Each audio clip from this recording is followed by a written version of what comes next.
दरभंगा में शनिवार की दोपहर आई अचानक तेज आंधी और बारिश के कारण कई पुराने पेड़ धराशायी हो गए।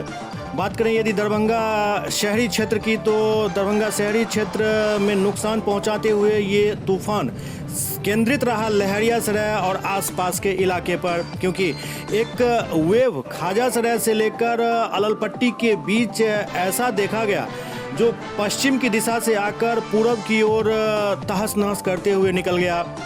इस बीच कई पुराने वृक्ष सड़क पर और कई सड़क के बगल में धराशायी दिखे। यदि बात करें वार्ड नंबर 37 की, तो वहाँ भी कई पुराने पेड़ धराशायी हो गए। वहीं गायत्री मंदिर परिसर में भी कुछ पेड़ धराशायी देखे गए। वहीं यातायात थाना परिसर में लगे पीपल के वृक्ष से भी कुछ बड़े डाल गिरे, जिसके कारण वहाँ कुछ गाड़ियों और कुछ सामानों को नुकसान हुआ है, जिसका अभी आकलन किया जा रहा है।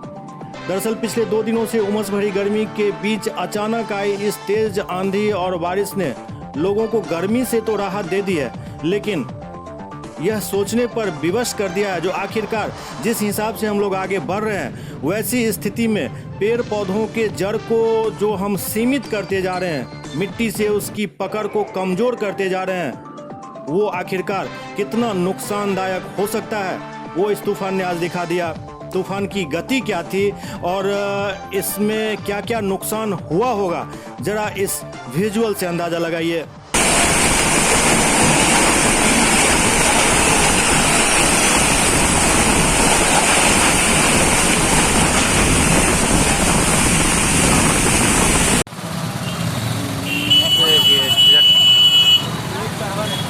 चट्टी चौक पर जाम का दृश्य।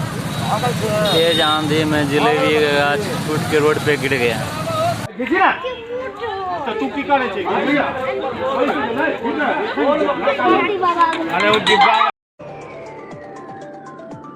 SCS मिथिला के लिए डेस्क की रिपोर्ट।